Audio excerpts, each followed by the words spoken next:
Welcome everyone to day 2 of the 3-day crash course. Find the power in your voice to be heard, respected, and recognized. Today, you are going to find out where the power is in your voice. So we're going to find the power in your voice, but where is the power? That's what you're going to find out today. So yesterday, what did we cover? We covered the number one thing that you need to know to help you speak with a powerful voice. And it is not breathing. It is to remove the blockages in your body and your mind. So that's the number one thing. And then you also learned one quick relaxation exercise to help you prepare your body for the voice projection. And that exercise was the exercise was to sigh. Any exercise, before you do them for the voice projection, before you do these exercises, always remember to sigh. And then the second thing that you've learned yesterday is to observe whether you are holding your breath when you are speaking. And when you notice yourself hold your breath and speaking, what do you do first? Well, remember, what do you do first? Okay, hi Ravi, thank you for joining us. Thank you Diane for sharing. You notice that when you are a little bit of speaking while holding your breath. Okay, that's good. And we mentioned that when you notice yourself holding your breath and speaking, what you need to do is to breathe out, not breathe in, breathe out. And then you can take a breath in and speak. So for today, if you are finding that your voice is trembling when you're nervous, or you find that when you're nervous, your throat gets tight, or your pitch goes high, your pace goes fast. So this is something that you can change it. No matter how old you are, I would assume that all of you are young. So there was one client of mine, when he started working with me, he said, "Oh, I'm so old now, I need to develop my voice, because otherwise that it will be too late for me to move to the next level in my career." And I asked him, I said, "How old are you?" He said, "I'm 39. So 39 is very young. 39 is young, and really, regardless of how old you are, you can change your voice. If you are speaking with a voice that's trembling when you're nervous, or pitch goes high or pace goes fast, you can change that. You probably have seen on my website that my oldest client, when he was working with me, he was 82. 82. Anyone here who is older than 82? Probably not. And so this year he is 86. I attended an event he hosted in September.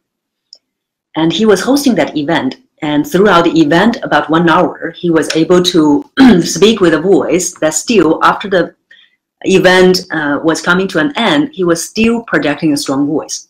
So there were people saying, "Wow, he has very strong stamina in his voice."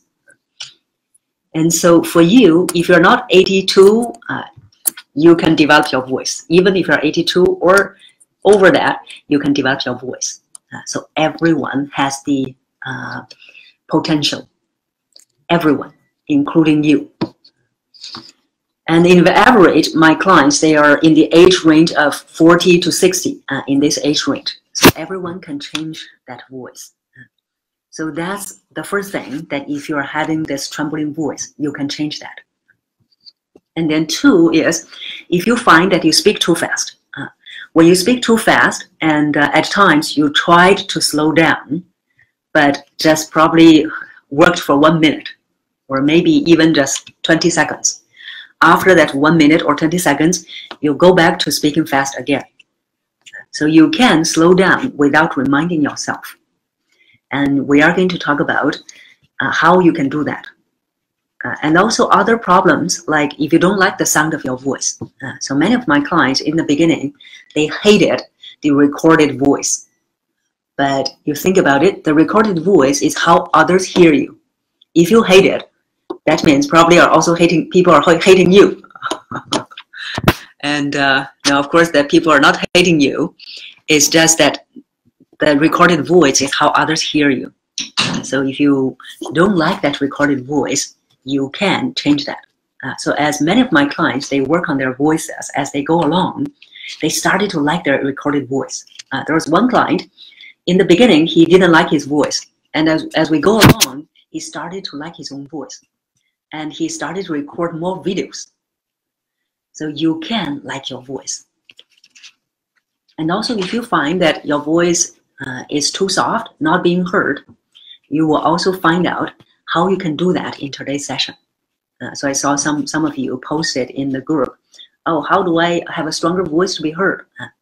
You can have a stronger voice without shouting, because shouting is the wrong way of projection. So all these voice problems we're talking about that are preventing you to be heard, preventing you to be seen, you can change that. You can have a stronger voice, a powerful voice to be heard. Every time when you speak, people started to pay attention to you and they were attracted to the way you speak. You can achieve that. It is not something that's far off that you cannot achieve it. So you can achieve it. Thank you everyone for all the love. So now I'm receiving all those likes, love, and even some are kind of crying. Okay. So I hope that that's joyful tear. Okay. And some of you are saying, I am too young. Yes, John, you are young. Okay. You can. I am not just saying this to comfort you. You can, because I have seen that in my clients. You can like your own voice, the recorded voice. There was another client. She also didn't like her voice. And also every time when she was speaking in meetings, she noticed that no one was listening to her. And some were even too rude. They even were yawning. And so as we were working on her voice, so not only that she started to like her voice, but also that she noticed, not just in meetings, but in family gathering. She was attending a baby shower event, and every mom was sharing something. Then she realized that when she was sharing, people were very attentive, and many people thought that the points she made was very meaningful. And then afterwards, that many moms came to talk to her. So she was sharing with me, she said, wow, now even in a random gathering, I was heard. So if you don't feel heard at the moment, you can be heard and you will stand out. Be it in your professional setting or personal setting, you will be able to stand out. So now we're going to see that what will make you stand out and what will make you be heard. So yesterday we talked about voice is vibration. Voice is vibration. When we are working on your voice, we are working on your vibration. So be it your voice is too soft, too high-pitched, too loud, too all kinds of problems. It is something that you need to work on. And the something that you need to work on is vibration. And we talked about the relaxation is to help you improve the vibration. Now, have you noticed the babies? The babies, they can cry all day long, loud and clear, and they never lose their voice. So their voice was so strong, sometimes you wonder, wow, how could such a small body produce such a strong sound? It's because that the babies, they are relaxed. Have you tried to squeeze the baby's muscles when their parents were not around? And or your own baby. So when you were squeezing their muscles, you felt that it was very tender. It was very soft. But for you, when you go for a massage, what will they tell you? They will say, wow, what happened to you? Your muscle is so stiff. It's because of all the tension that you have been accumulating. So that's why that if you want to project your voice properly, the very first step we talked about yesterday is relaxation. This relaxation is not only just physical relaxation, because all the physical tension they come from the mental tension, the mental blockages. So that's why if you want to relax, and if you want to relax in the real deep sense, it is not just to do a sigh, but also to release all the blockages in your mind. So all the stresses that we have, it is all stored in your body. So we know that when we are nervous, we have stomach tension, right? Butterflies in your stomach. And the tension is really a reflection of the stress in your mind. So I remember that when I, in my first job, when I was starting, I had a very, not only just strict, actually it's a very bullying boss. So she was bullying me every day. And as a young, fresh graduate, I was so scared. I was saying, oh my God, she's not happy with my work. I'm going to get fired. So every day when I went to work, I was so fearful. And it lasted for about 1.5 years. And at the end of the 1.5 years, I was, every morning before I went to work, I could feel very strong tension in my chest. So all this stress was in my chest, and it was affecting my breathing. So that stress and the tension in my chest lasted for a month. So at the end of the month, I thought, oh my God, I don't want to go to work anymore. This is so stressful. So after that 1 month, I quit the job, and luckily that the stress was gone. So the tension on the chest was gone. But it gave me that strong impression and memory that how stress in our mind was reflected in our body. So how about you? Have you noticed that where you are holding the tension? What kind of stress is reflected in which part of your body? So that's the other thing that you want to do. Not only just do the sigh, but also started to be more aware the tension that you have and the stress you have. All the stresses that we have, they have been reflected in our body. So I would really like to hear from you. What have you noticed? What tension do you have? And what kind of stress created that tension? So give you some common tension, common stress that people have.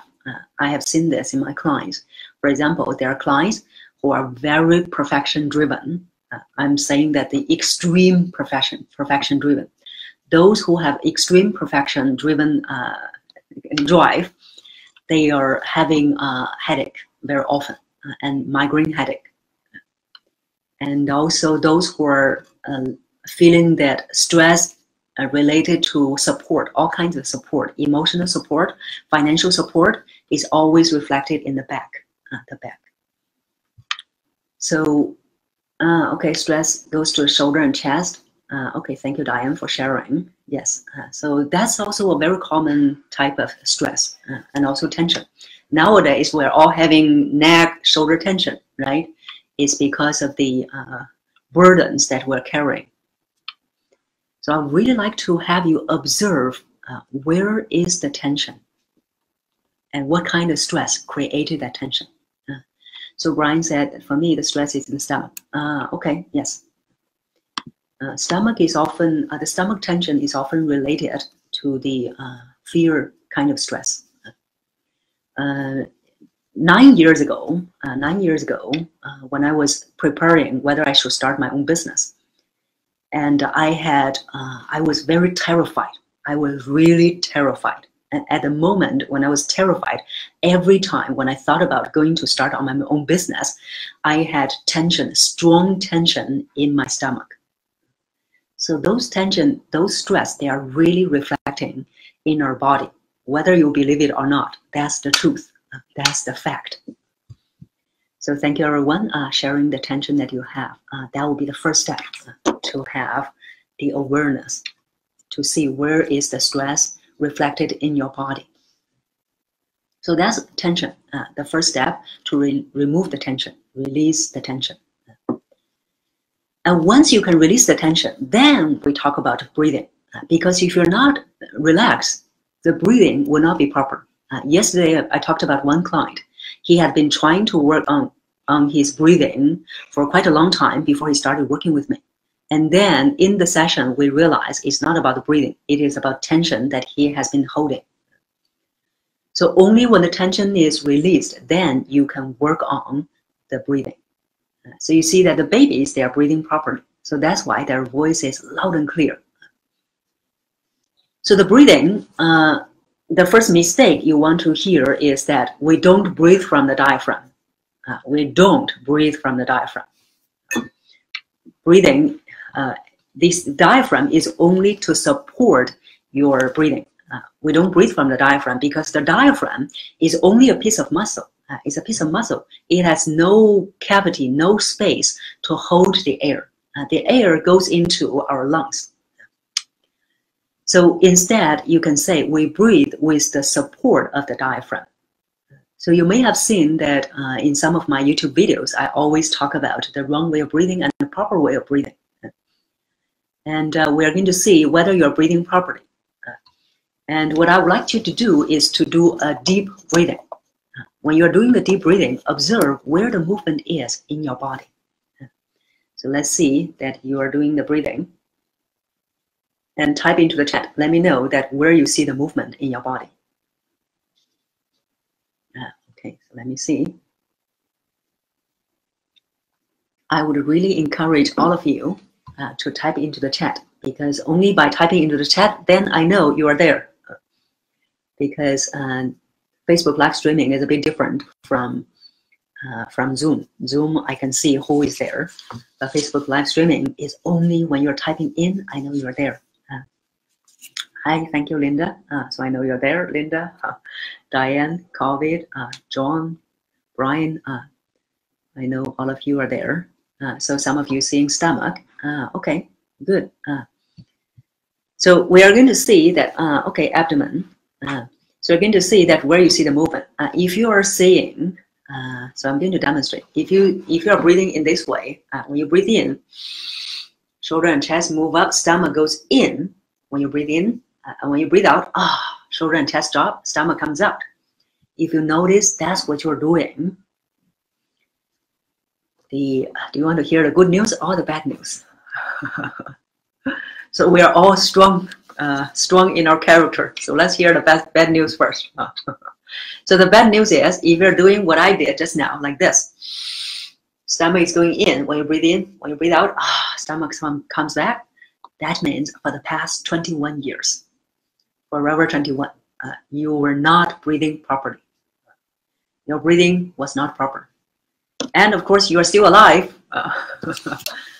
And the good news is you have potential. So we're going to see where the potential is. So some of you, most of you are seeing the stomach. So you also want to see where the stomach moving, where is the stomach moving. If you're breathing in, stomach moving in. If you're breathing out, stomach moving out, that also means you're not breathing properly. And so let's see the potential. The potential is when you're doing the proper breathing in and out is breathe in, breathe out. You see nothing because the movement for the proper breathing is not on the shoulder or the chest. It's only on the stomach. It's when you're breathing in, stomach will come out. When you breathe out, stomach will go in. So you're just like a balloon. Air goes in, balloon would inflate. Air goes out, balloon would deflate. So that's the proper breathing. So I'm going to write it down here. Inhale, you will see the abdomen or the abdomen goes in.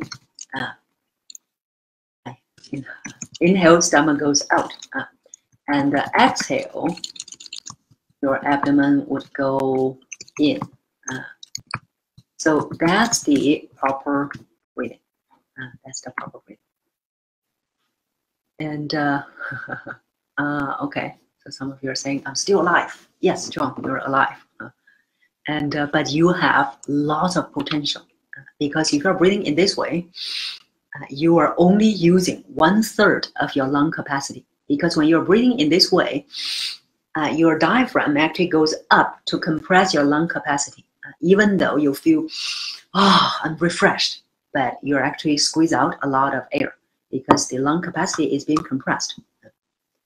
When you're breathing properly, stomach goes, when you breathe in, stomach comes out, your body is being is enlarged.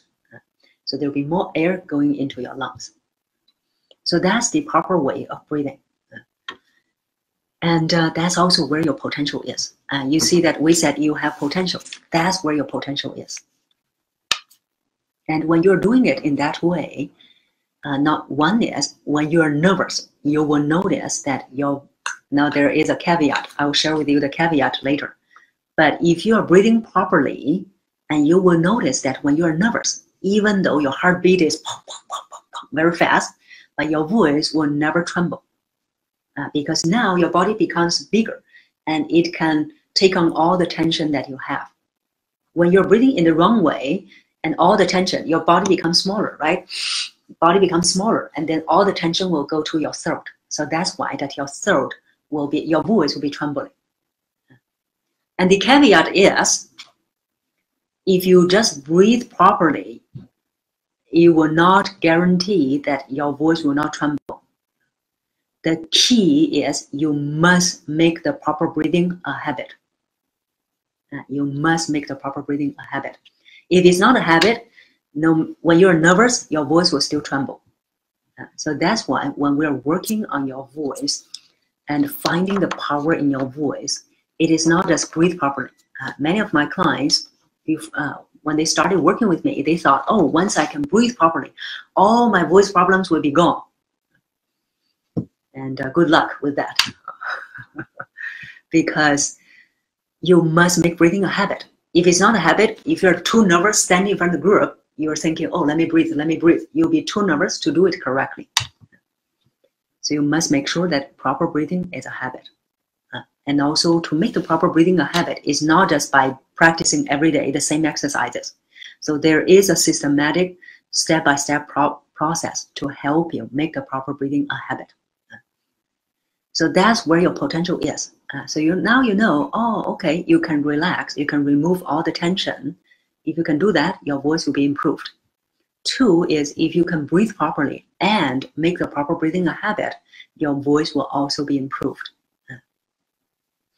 And hi, Chow, thank you for joining us. So that's already 3 big steps. 1 is remove all the tension. 2 is that you need to learn the proper breathing. 3 is you need to make the proper breathing a habit. So even though if you have just 3 of them, your voice is not changed yet. So proper breathing or even breathing as a habit will not guarantee that your voice will become powerful. Because I have clients who are yoga teachers.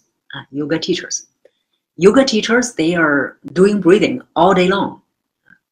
And even though that they're doing breathing all day long, but they still have the voice problem, like their voice was too soft. They couldn't project their voice to the back of the room, or they lose their voice. The reason is because number 1, breathing is not a habit for them, even though they're doing breathing properly every day. So that's why that you need to learn the step-by-step process to make breathing a habit. 2, for the yoga teachers is because that they are not using the breath to help them project the voice.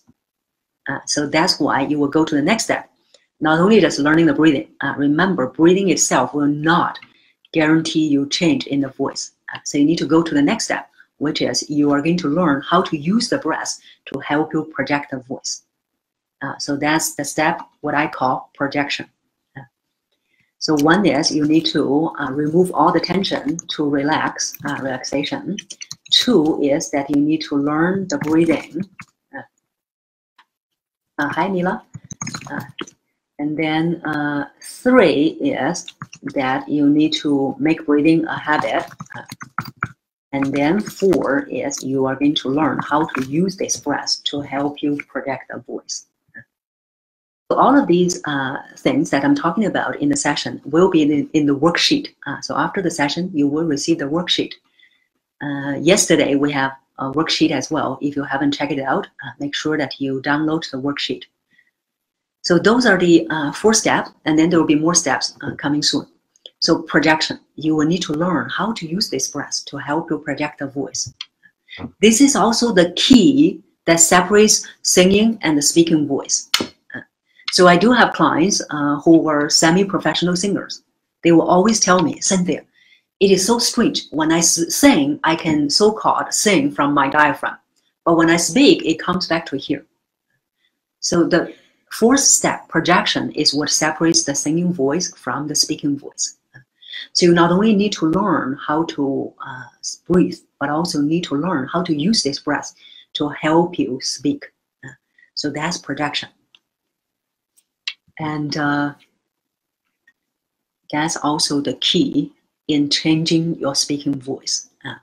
And it is to change your speaking voice, not just coming from all this area, from your voice box, throat, mouth, nose, all this area, but also you started to use your body to help you generate more vibration as well. So again, we don't call this speak from the diaphragm. Remember, there's no breathing from the diaphragm.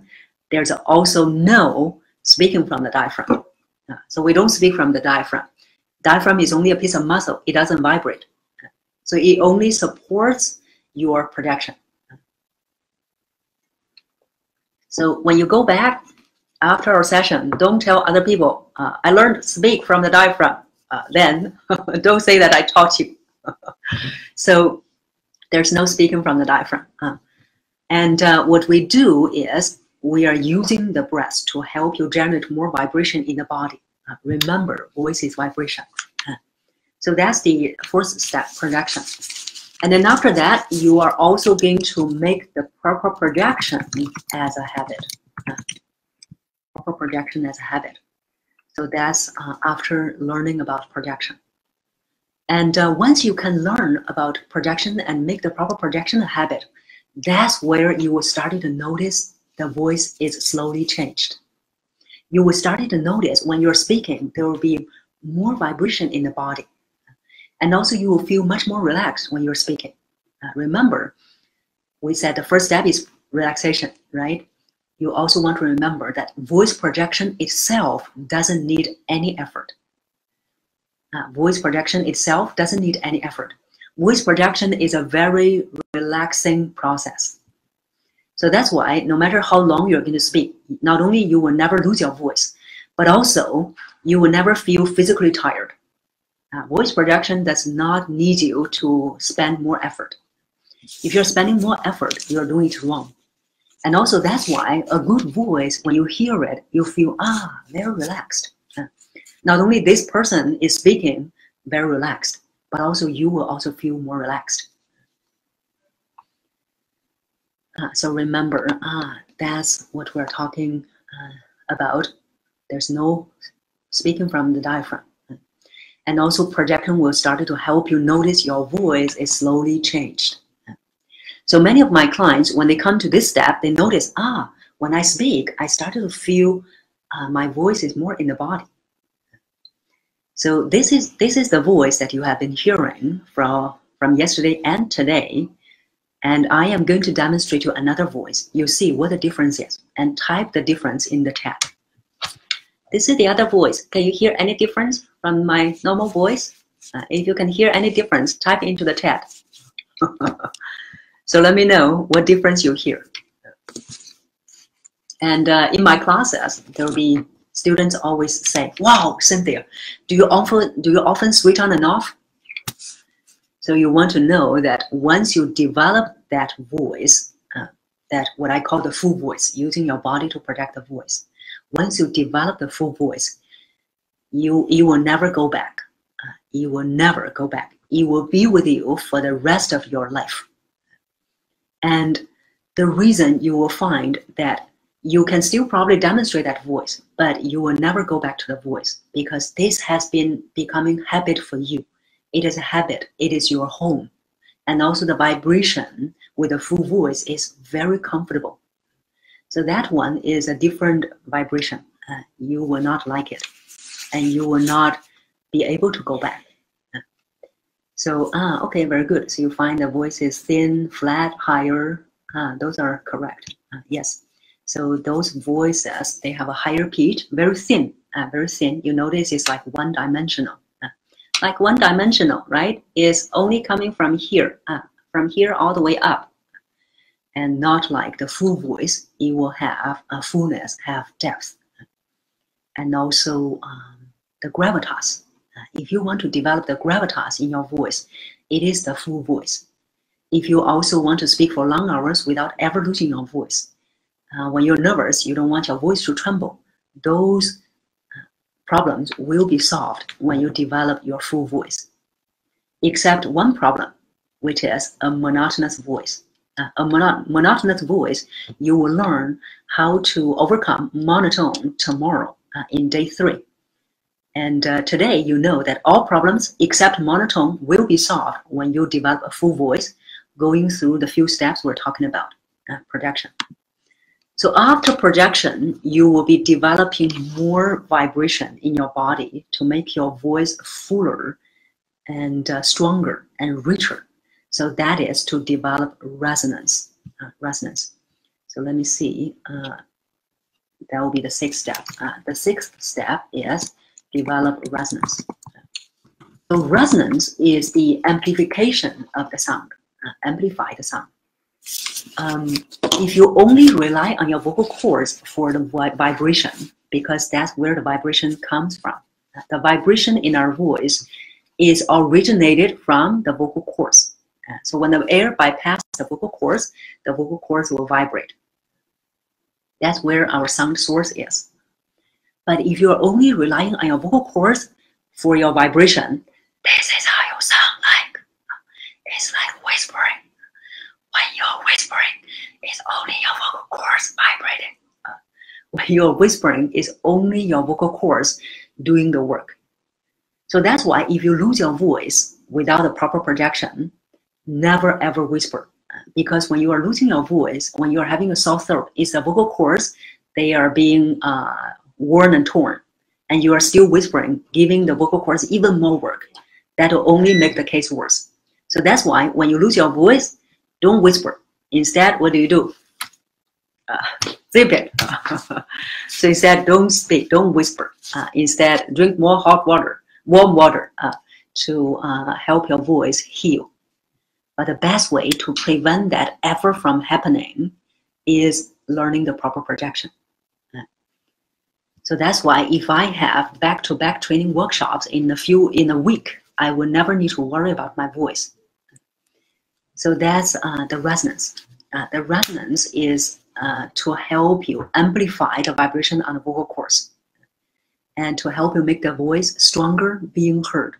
So that's why when you have resonance in all your body cavities, you will notice that your voice, if you have been speaking with a soft voice, your voice will become stronger by itself. So you don't need to shout. So that's resonance. And then after that, you will also need to make resonance a habit.